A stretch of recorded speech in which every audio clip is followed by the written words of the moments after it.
हैं श्रीलंका पढ़ लेते हैं। श्रीलंका के साथ में जो सीमा है उसको देखते हैं। तो सबसे पहले अपने मैप देखते हैं श्रीलंका का। भारत के साथ में श्रीलंका अपने को मिल जाएगा।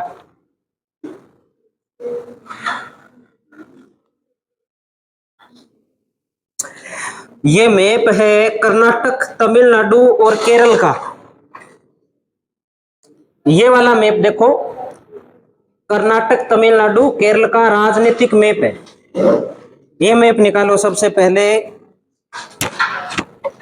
और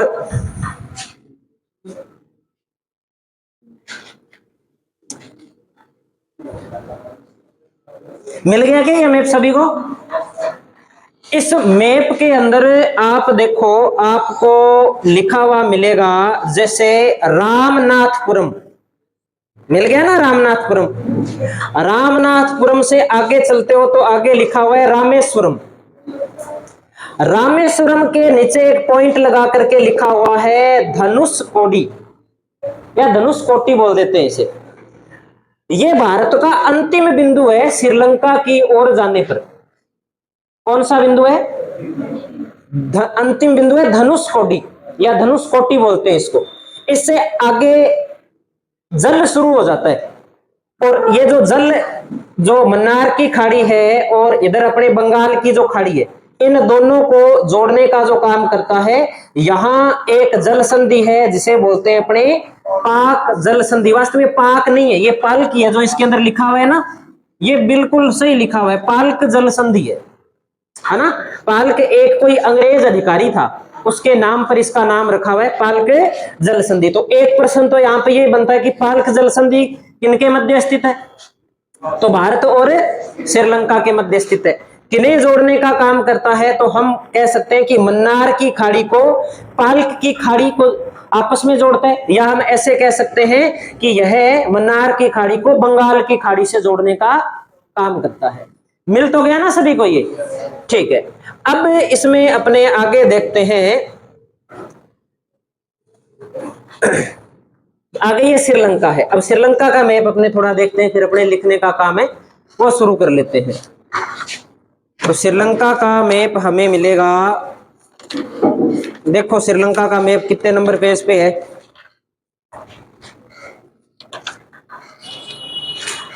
श्रीलंका का मैप मिलेगा आपको नेपाल, भूटान, बांग्लादेश, श्रीलंका, ये वाला मैप मिलेगा। पेज नंबर तो अब अलग अलग है। नेपाल, भूटान, बांग्लादेश, श्रीलंका का चारों का इकट्ठा मैप दे रखा है, ये निकाल लो। पेज नंबर बता दो जिसके पास में नई एटलस है। 57 नंबर पेज है नई एटलस के अंदर।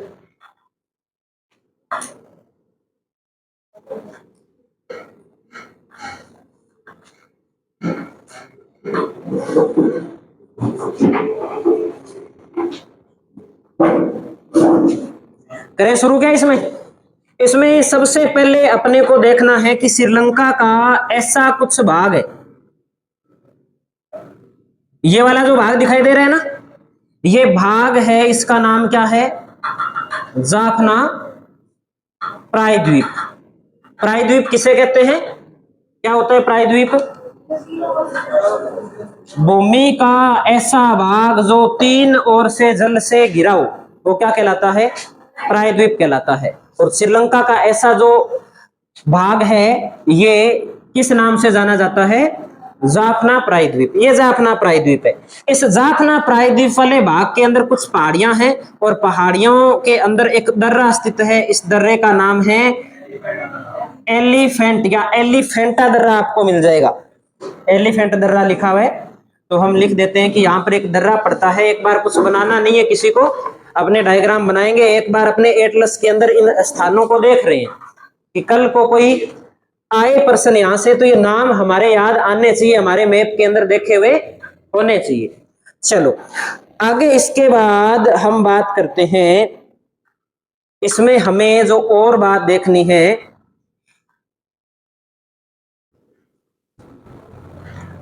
एक तो आप इसमें देखिए कोलंबो। कोलंबो मिल गया क्या आपको? श्री जयवर्धनेपुरा, हिंद महासागर जहां लिखा है उसके ऊपर वाले भाग में बड़े अक्षरों में लिखा है श्री जयवर्धनेपुरा है, ये यहाँ की राजधानी है, राजनीतिक राजधानी है।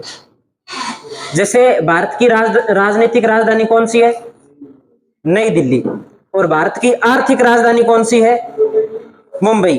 और इसकी आर्थिक जो राजधानी है वो है कोलंबो, जो जयवर्धनेपुरा के नीचे थोड़ा सा लिखा पड़ा है। कोलंबो मिल गया ना? तो कोलंबो तो इसकी क्या है? आर्थिक राजधानी है। और जयवर्धनेपुरा इसकी क्या है? राजनीतिक राजधानी है। एक ये बात हमें इसमें ध्यान रखनी है।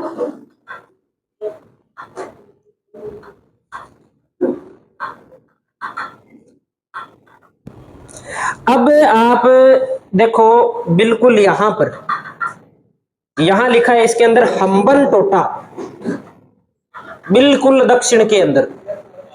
हम्बन टोटा एक बंदरगाह है।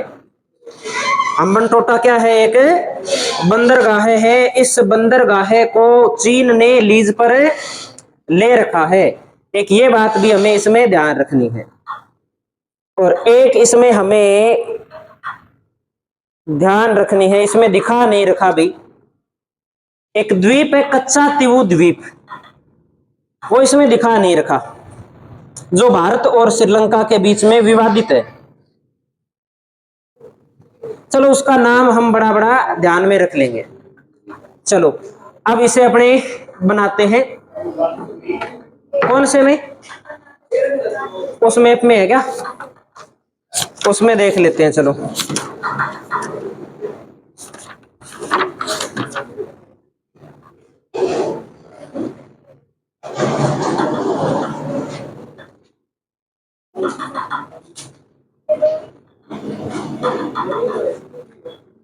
अरोवी कहाँ लिखा है? इसमें नहीं है। इसमें तो भाई आफड़ी में है क्या? चलो अपने शुरू करते हैं।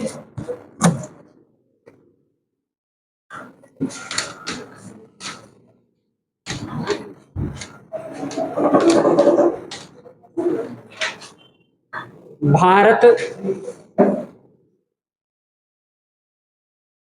श्रीलंका, इस प्रकार से हम हेडिंग लगा लेते हैं। और सबसे पहले बात कर लेते हैं श्रीलंका के उपनाम की। श्रीलंका के उपनाम क्या क्या है? तो श्रीलंका को हम एक तो बोलते हैं सिंहली द्वीप। कौन सा द्वीप बोलते हैं? सिंहली द्वीप। सिंहली द्वीप। और इसे क्या कहा जाता है? तो और इसे कहा जाता है सिलोन। सिलोन भी कहते हैं। पूर्व का मोती भी कहा जाता है।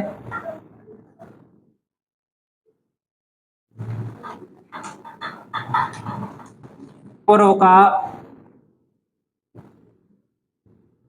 मोती, सिंहली द्वीप, सिलोन, पूर्व का मोती और रत्नों का देश, ये इसके प्रमुख नाम मिल जाते हैं। रत्नों का देश। अब हम थोड़ी बात करते हैं, जैसे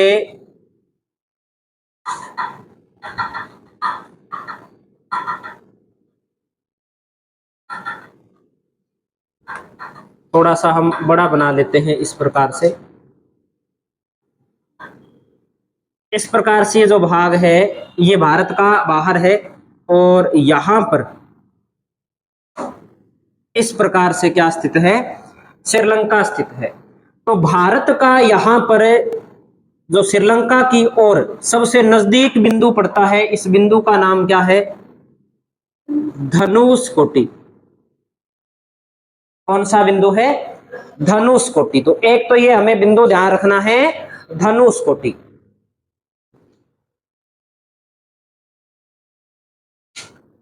अगली अपने बात करें कि इन दोनों के बीच में जो संधि है, कौन सी जल संधि है? पाल्क जल संधि है।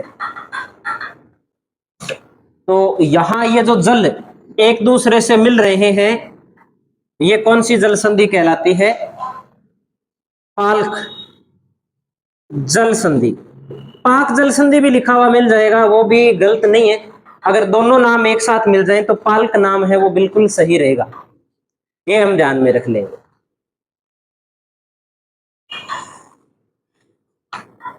और अब देखो पाल्क जल संधि किसे अलग करता है? तो ये श्रीलंका है और ये क्या है? भारत है। तो भारत और श्रीलंका को अलग करता है। लेकिन अगर बात आए जोड़ने की, तो जोड़ता किसे है? तो इधर कौन सी खाड़ी है? बंगाल की खाड़ी है। और इधर कौन सी खाड़ी है? इधर है मन्नार की खाड़ी। इन्हें जोड़ता है। और एक यहां पे छोटी सी खाड़ी और पड़ती है जिसे पाल्क की खाड़ी भी बोल देते हैं अपने, बिल्कुल यहां पे पड़ती है। इधर वाली मन्नार की खाड़ी है, इधर वाली पाल्क की खाड़ी है। या कई बार ऐसा ही पूछा जाता है कि हिंद महासागर को बंगाल की खाड़ी से जोड़ने का काम इस क्षेत्र में तो बिल्कुल पाल्क जल संधि करती है। अरब सागर को बंगाल की खाड़ी से जोड़ने का काम भी कौन करती है? पाल्क जल संधि करती है। तो ये बात हम थोड़ा ध्यान में रखेंगे। अब एक अलग मैप बना लेते हैं अपने, ये नोट कर लिया होगा इधर वाला।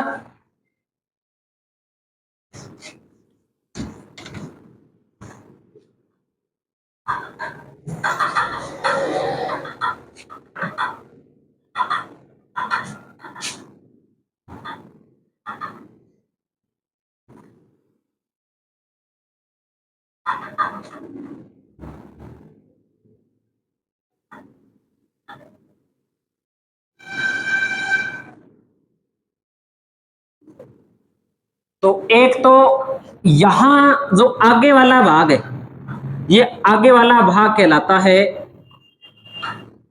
राम सेतु।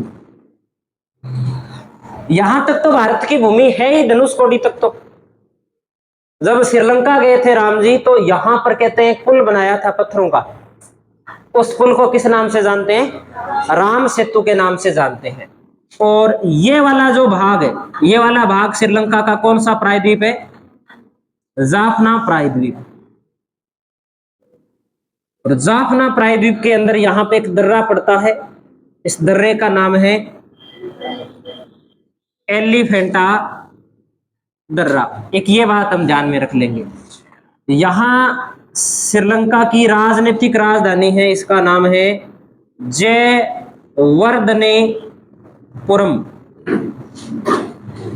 ठीक है, यह है इसकी श्रीलंका की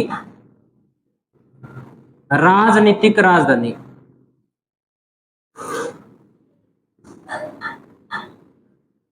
और इसी के पास में यहां पे एक और जगह, एक शहर है, इसका नाम है कोलंबो।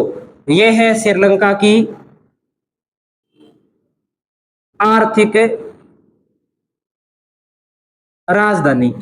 और यहां पे एक स्थान है, एक बंदरगाह, इसका नाम है हम्बनटोटा। चीन द्वारा लीज पर लिया गया बंदरगाह है, जो चीन का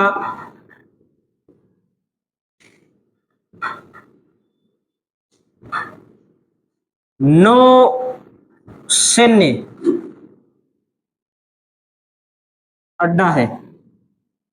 साथ में यहां से चीन श्रीलंका के साथ व्यापार भी करता है। साथ में यहां पर चीन की जो जल सेना है, जिसे नौसेना बोलते हैं, वो यहां पर निवास करती है।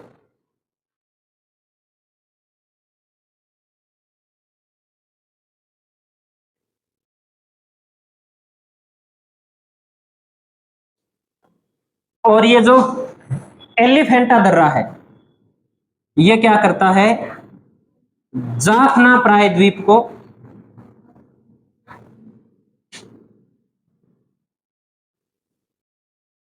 मुख्य श्रीलंका से जोड़ता है। एक ये बात हम यहां पे ध्यान में रख लेंगे। अगली अपने बात करें श्रीलंका जो देश है, श्रीलंका के अंदर सबसे ज्यादा जो जनसंख्या रहती है वो कौन से धर्म की है? मुस्लिम है, बौद्ध है, कौन सी जनसंख्या है?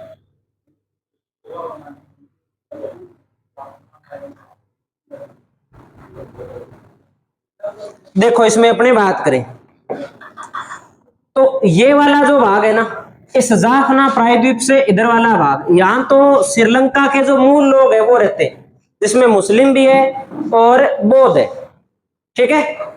और ये जो जाफना प्रायद्वीप वाला भाग है इसमें तमिल लोग रहते हैं, तमिल बाहुल्य क्षेत्र है ये। और तमिल लोग कहां से गए हैं? तमिल लोग गए हैं इस तमिलनाडु से, और तमिलनाडु किसका भाग है? भारत का भाग है। ये जाकर के कहां बस गए? इस जाफना प्रायद्वीप वाले क्षेत्र में बस गए। और बाद में कालांतर में जो भारत के जो तमिल लोग हैं और ये जो श्रीलंका के मूल लोग हैं, इनके बीच में क्या हुआ? विवाद हुआ। और इस विवाद के चलते कई बार श्रीलंका के अंदर गृह युद्ध हुआ, जिसका मूल कारण क्या है? ये तमिल बहुल्य लोग हैं जो भारत के रहने वाले हैं। राजीव गांधी की हत्या हुई थी, पढ़ा है आपने? कैसे हुई थी राजीव गांधी की हत्या? किसने की थी? महिला थी। इस जाफना प्रायद्वीप की रहने वाली कोई महिला थी, उसने गले में क्या डाल दिया था? बम डाल दिया था, कुछ ऐसा ही अपने देखते हैं। गले में हार था, हार डाला था, उस हार के अंदर कोई बम लगा हुआ था, उसके कारण क्या हो गई थी? वो बम ही मान लो, हार तो कहेगा था, बम ही था वो। उसके पीछे की कहानी क्या है? उसके पीछे की कहानी है कि भारत के लोगों का एक संगठन था जो इस जाफना प्रायद्वीप के अंदर रहता था, उसका नाम क्या था? लिट्टे। जैसे अपने पढ़ते हैं ना, कोई हिजबुल्ला है, कोई और है, ऐसे संगठन पढ़ते हैं अपने जो भारत के अंदर आतंकवाद फैलाते हैं। ऐसे भारत के द्वारा एक भारत समर्थित एक संगठन था, उसका नाम था लिट्टे, जो कहाँ रहता था? इस जाफना प्रायद्वीप वाले क्षेत्र में रहता था, और वहां आतंकवादी गतिविधियों को अंजाम देता था। यानी कि भारत का हाथ था उसके पीछे। फंड कौन देता था उसे?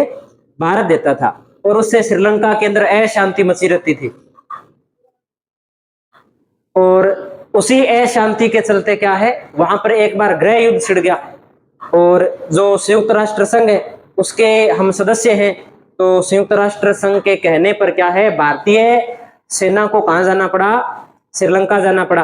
अब उन आतंकवादियों को ट्रेनिंग है वो भारत से मिली हुई थी, क्योंकि भारत समर्थित संगठन था, भारत ने ट्रेनिंग दे रखी थी। तो उसके चलते आपस में लड़े कौन? भारतीय सेना और लिट्टे आपस में लड़ते हैं। श्रीलंका की आर्मी पीछे हो जाती है, तो उसके कारण भारत की सेना के बहुत सारे सैनिक है वो यानी कि वीरगति को प्राप्त हो जाते हैं। और बाद में जो लिट्टे संगठन है वो भारत के क्या हो जाता है? खिलाफ हो जाता है। और इसी के चलते राजीव गांधी की क्या की जाती है? हत्या की जाती है। आइए कुछ कहानी समझ में। तो ये कहानी रही थी यहाँ पे। तो ज्यादा हमें श्रीलंका के बारे में और कोई जानकारी रखने की आवश्यकता नहीं है, बड़ी बड़ी ये बातें हमें याद रखनी है। और एक यहाँ पर द्वीप है, इस द्वीप का नाम क्या है? कच्चा तीवु द्वीप। इसके बारे में हम थोड़ा नोट कर लेते हैं। एटलस के अंदर इसकी लोकेशन नहीं दे रखी, कच्चा तीवु या कच्चा तीवु द्वीप, ये अपने नोट कर लेते हैं। भारत और श्रीलंका के मध्य विवादित द्वीप है ये। भारत व श्रीलंका के मध्य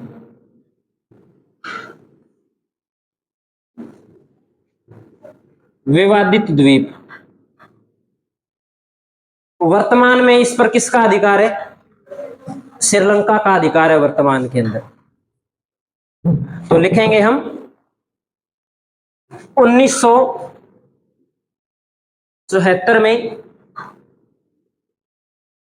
भारत ने इस द्वीप को श्रीलंका को सौंप दिया। एक ये बात हम थोड़ी याद रख लेंगे। तो ये अपनी जो कहानी है वो श्रीलंका के संबंध में है, जो हमें ध्यान रखनी है। अब इसके बाद में हम आगे जो बात करते हैं वो बात करते हैं समुद्री सीमा को लेकर के। एटलस में देखें क्या समुद्री सीमा के बारे में कुछ दे रखा है क्या? मुझे लगता नहीं है कुछ दिया होगा।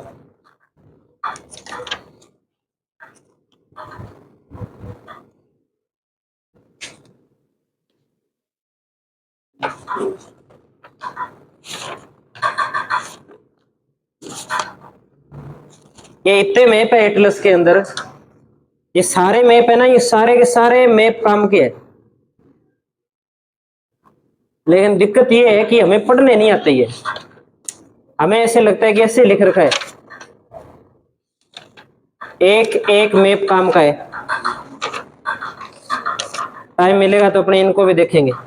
चलो अब अपने समुद्री सीमा देखते हैं।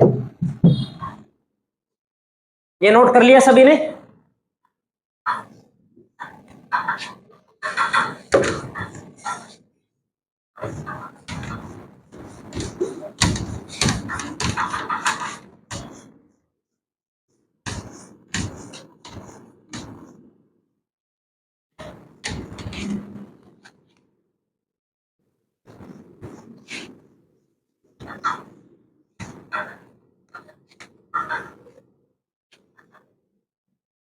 समुद्री सीमा। अब समुद्री सीमा का निर्धारण करने के लिए अंतरराष्ट्रीय स्तर पर एक संधि हो रखी है। नहीं तो जल के अंदर कहां तक किसका भाग है कैसे निर्धारित करें? तो इसके लिए क्या कर रखी है, विश्व स्तर पर एक संधि हो रखी है। इस संधि को अपने जानते हैं, किस नाम से जानते हैं? UNCLOS, अनक्लोज के नाम से जानते हैं। देखो इसका मतलब क्या है, इस संधि की फुल फॉर्म भी हमें याद रखनी है। ये क्वेश्चन भी पूछा जा चुका है, तो हम फुल फॉर्म लिख लेते हैं। कब हुई ये संधि, ये भी हम नोट कर लेते हैं। तो ये संधि होती है, ये एक अंतरराष्ट्रीय संधि है या अंतरराष्ट्रीय समझौता है, जो 1982 में होता है।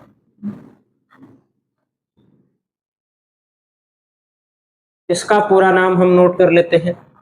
इसका पूरा नाम क्या है? तो इसका पूरा नाम है United nation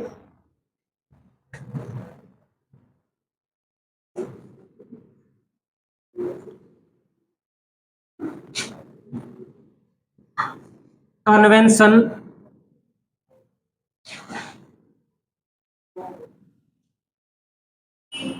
on the law of the sea, इसका पूरा नाम है। यानी कि समुद्री सीमा का निर्धारण को लेकर के एक समझौता है। यह समझौता हमें याद रखना है, 1982 के अंदर हुआ है। इसका पूरा नाम हमें याद रखना है, पूछा जा चुका है पेपर में, ये हो सकता है वापिस से पूछ लिया जाए। इस समझौते के अनुसार कितने प्रकार की सीमा है? 3 प्रकार की सीमा है। सीमा के, समुद्री सीमा के कितने प्रकार बताए गए हैं? 3 प्रकार बताए गए हैं।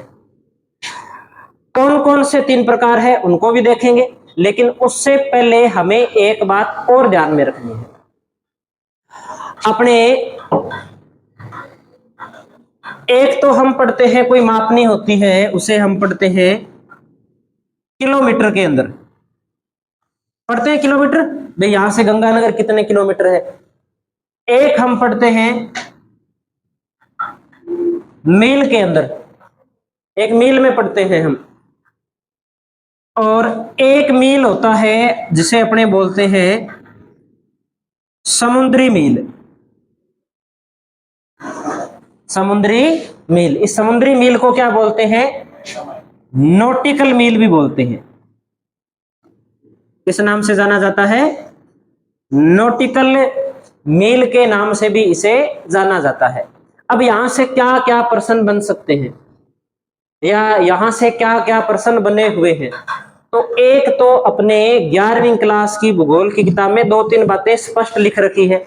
एक तो लिख रखा है कि एक मानक मील में इंच कितने होते हैं, कितने इंच होते हैं। 11वीं क्लास की किताब के अंदर पहले चैप्टर के अंदर ये दे रखा है और ये कई बार पूछा जा चुका है।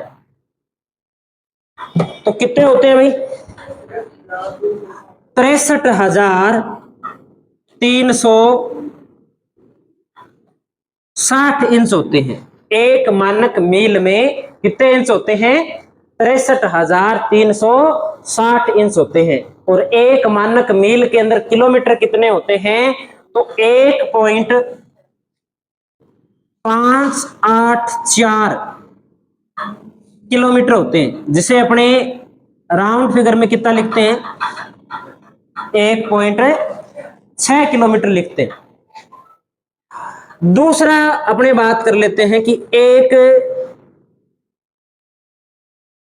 समुद्री जो मील होता है, एक समुद्री मील के अंदर कितने इंच होते हैं? तो एक समुद्री मील के अंदर इंच होते हैं 72,960।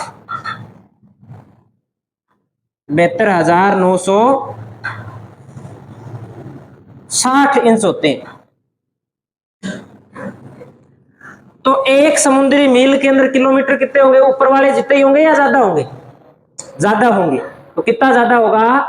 1.852 किलोमीटर।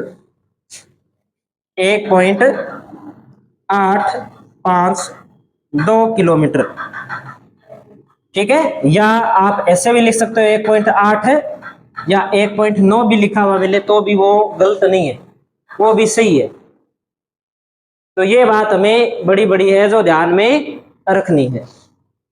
विशेष रूप से ये दोनों बातें याद करनी है हमें।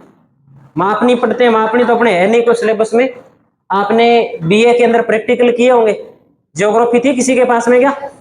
किन के पास में थी ज्योग्राफी? बाकियों के पास में नहीं थी। तो ज्योग्राफी के अंदर फर्स्ट ईयर की फाइल बनाई थी आप लोगों ने या सीधी डायरेक्ट ही 500 रुपए दे के पास हुए थे? जरीब फिता सर्वेक्षण भी किया होगा।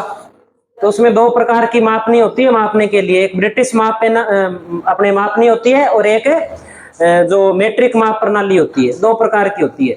एक में हम पढ़ते हैं kilometre, metre, decametre, hectometre, centimetre, millimetre. एक होती है जो ये होती है अपने इधर वाली, इसमें पढ़ते हैं मील, फरलांग, गज, फिट, इंच।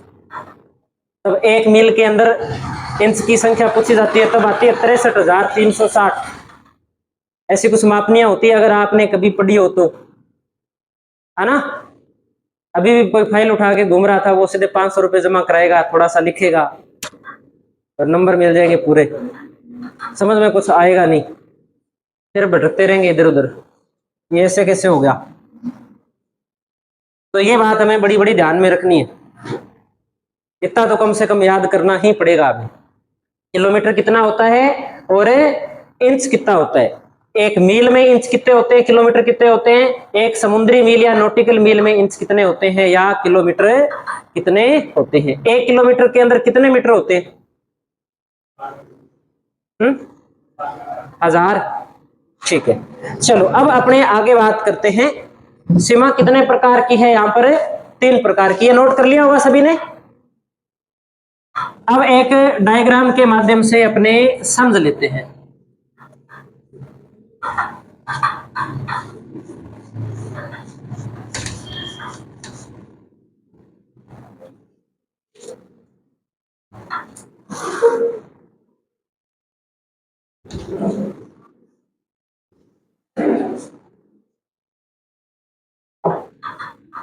समुद्री सीमा 3 प्रकार की होती है और 3 प्रकार की सीमाएं किस प्रकार से है समझने के लिए हम एक छोटा सा डायग्राम बना लेते हैं। इस प्रकार से मान लीजिए कि ये प्रायद्वीपीय भारत है और इस प्रायद्वीपीय भारत के अंदर अब कोई समुद्र का तट जरूरी तो नहीं है कि बिल्कुल ऐसा ही होगा। ये ऐसा भी हो सकता है। तो इसके लिए क्या किया जाता है, एक आधार लाइन मान ली जाती है। जैसे यहां पर इसको आधार मानते हुए एक लाइन बना लेते हैं। इस रेखा को क्या कहा जाता है, इस रेखा को कहा जाता है आधार रेखा।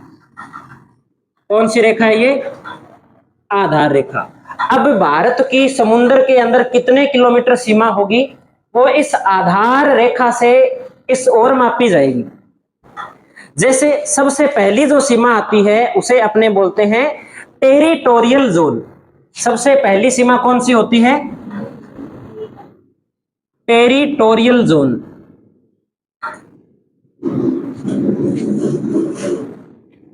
इंग्लिश में हम नाम जरूर याद रखेंगे, टेरिटोरियल जोन। टेरिटोरियल जोन का मतलब होता है हिंदी में सामुद्रिक सीमा क्षेत्र। सामुद्रिक सीमा क्षेत्र क्या होता है, हिंदी में भी लिख लेते हैं, क्या होता है सामुद्रिक सीमा क्षेत्र।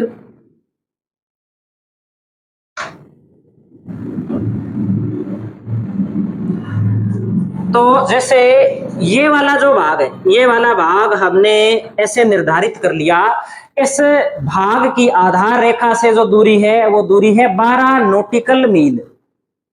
कितने नॉटिकल मील है ये दूरी, यहां से ये दूरी है 12 नॉटिकल मील, 12 समुद्री मील ये दूरी है।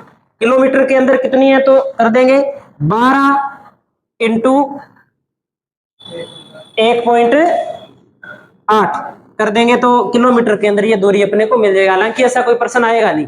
हमें ये ध्यान रखनी कि जो टेरिटोरियल जोन होता है उसका आधार रेखा से विस्तार कितने किलोमीटर होता है, 12 किलोमीटर होता है।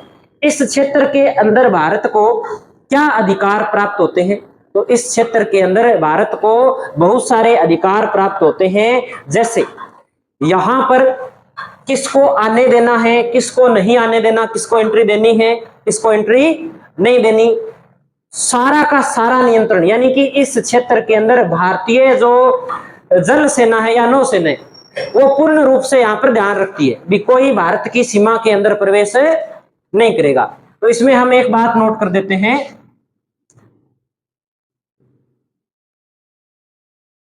किसी देश का संपूर्ण अधिकार क्षेत्र कितने नॉटिकल मील तक होता है, 12 नॉटिकल मील तक होता है। ये जो क्षेत्र है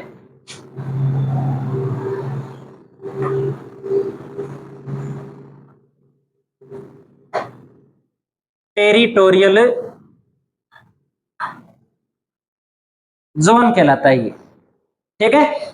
अब इसके आगे का क्षेत्र, ये वाला जो भाग है, इस आधार रेखा से, ये जो आधार रेखा है इस आधार रेखा से इसकी दूरी होती है 24 नॉटिकल मील।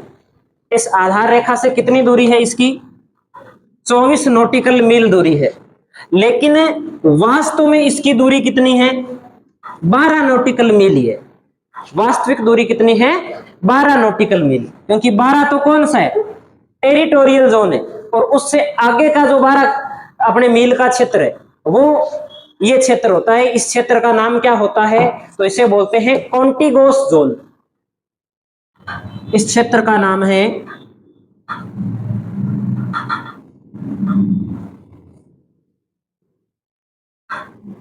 कॉन्टिगोस जोन।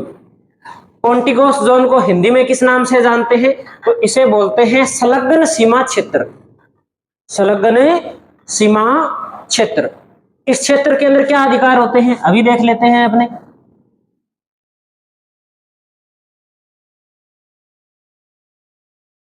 जैसे टोल नाका देखा है आप लोगों ने, अगर कोई यहां से इस सीमा से भारत के अंदर इस ओर आगे बढ़ता है तो भारत उस जलयान से टैक्स ले सकता है, ठीक है। यहां पे कोई प्रदूषण होता है तो प्रदूषण को नियंत्रित करने के लिए टैक्स ले सकता है।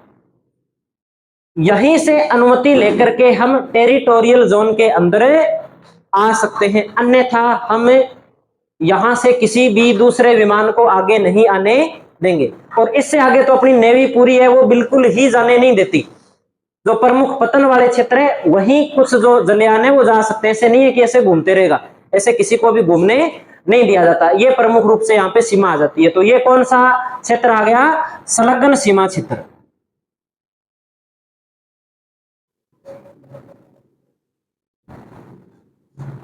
इसकी आधार रेखा से कितने किलोमीटर दूरी है? 24 नॉटिकल मील। और वास्तविक इसकी जो लंबाई है वो कितनी है? 12 नॉटिकल मील। तो इसमें हम लिख देते हैं कि इसकी वैसे तो जो दूरी है आधार रेखा से दूरी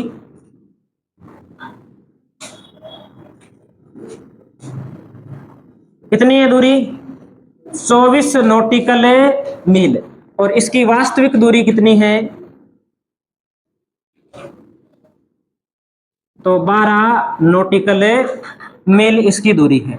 अब यहां पर भारत को क्या अधिकार प्राप्त होते हैं इस वाले क्षेत्र के अंदर? तो हम अधिकार लिख सकते हैं कि एक तो यहां पर सीमा शुल्क वसूल सकता है,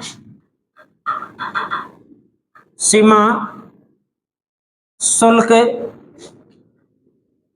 वसूली का अधिकार। प्रदूषण अगर यहां पे ज्यादा फैल रहे तो प्रदूषण नियंत्रण का अधिकार।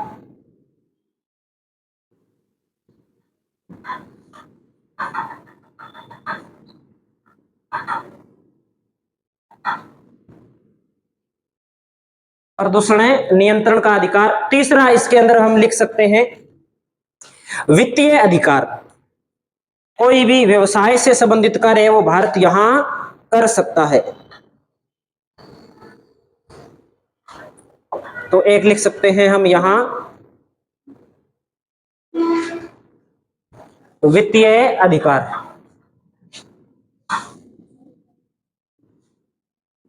अब हम अगली बात करते हैं। इसके बाद अगला क्षेत्र, इससे आगे का जो क्षेत्र है, जो इस आधार रेखा से कितने किलोमीटर की दूरी तक फैला हो सकता है? बताओ। 200 नॉटिकल मील तक फैला हो सकता है। यहां से जो विस्तार है, यहां से लेकर के यहां तक का विस्तार, ये तो कितने नॉटिकल मील है? 200 नॉटिकल मील है। लेकिन जो वास्तविक विस्तार है वो यहां से यहां तक है। तो कितना हो जाएगा? 200 में से 24 घटा देंगे, 12 ये और 12 ये, तो वास्तविक विस्तार कितना है? 176 नॉटिकल मील तक होता है। तो एक बात हम ये ध्यान रखेंगे, इसका हिंदी में नाम क्या है? इंग्लिश में बोलते हैं इसे एक्सक्लूसिव इकोनॉमिक जोन, और हिंदी में इसे बोलते हैं अनन्य आर्थिक क्षेत्र।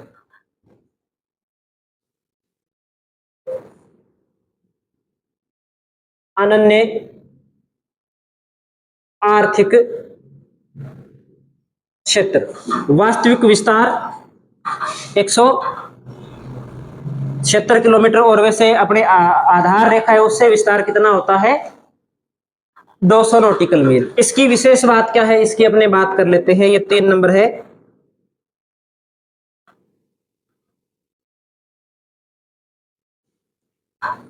एक्सक्लूसिव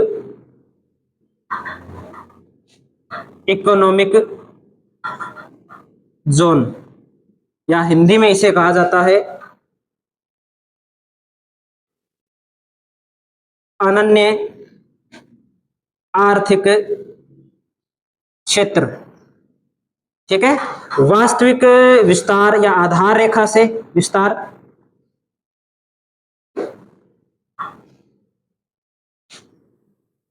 आधार रेखा से विस्तार होता है 200 नॉटिकल मील,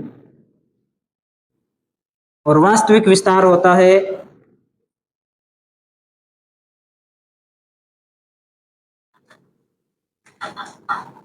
176 नॉटिकल मील। एक ये बात हम ध्यान रखेंगे।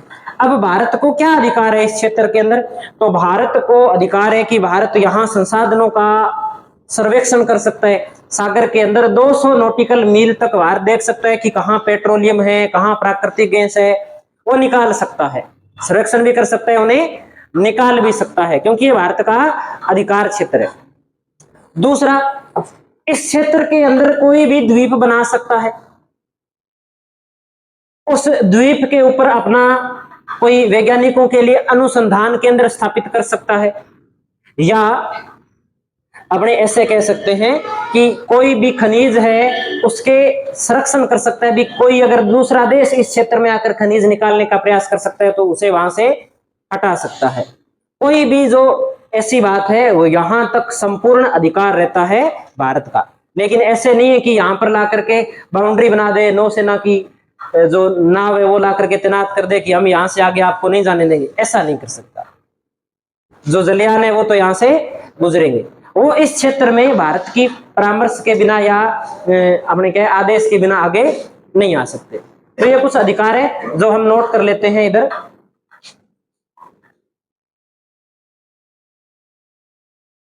खनिजों का सर्वेक्षण व संरक्षण करना, कृत्रिम द्वीपों का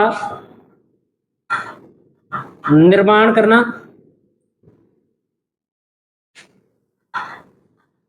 और अनुसंधान केंद्र, ये जो काम हमने लिख रखे हैं ना कौन कौन से कार्य किए जा सकते हैं, सारे काम हमें याद रखने।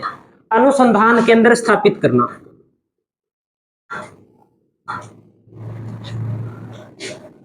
अब इसी प्रकार से ये क्षेत्र यहां है तो ये आधार रेखा है, ये घूम करके ऐसे भी तो बनेगा, बनेगा कि नहीं बनेगा, ऐसे भी तो बनेगा भारत के इस साइड में भी। तो ऐसे बनाएंगे तो श्रीलंका आ जाएगा, यहां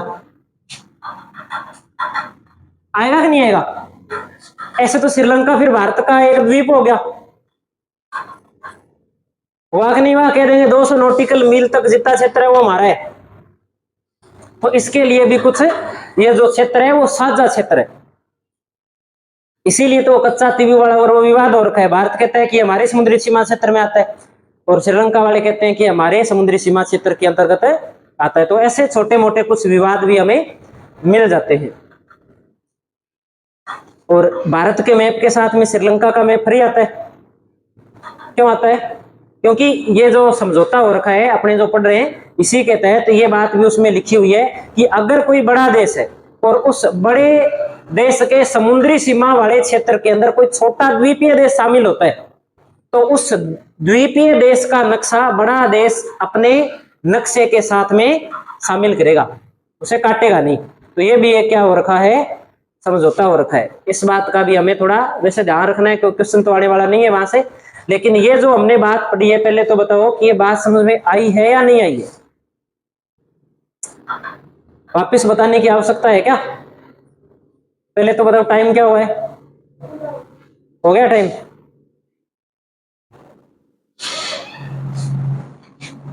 चलो आज इतना कर लेते हैं, अगर समझ में नहीं आया तो अपने कल इसको एक बार फिर से रिपीट कर लेंगे और याद करके आना है। कल के लिए जो काम है वो यही है, भी सीमा बनानी आनी चाहिए, भी टेरिटोरियल जोन कौन सा है, संलग्न सीमा क्षेत्र या कॉन्टिगुअस जोन कौन सा है, एक्सक्लूसिव इकोनॉमिक जोन कौन सा है या इसे अनन्य आर्थिक क्षेत्र बोलते हैं, इसका विस्तार कितने तक है और इस क्षेत्र के अंदर किसी देश के पास में क्या क्या अधिकार होते हैं। अब वैसे तो ये अपना जो सामान्य परिचय वाला टॉपिक है ये कंप्लीट हो गया, समझना है तो कल एक बार इसको देख करके उसके बाद में अपने भौतिक प्रदेश है वो शुरू कर लेंगे।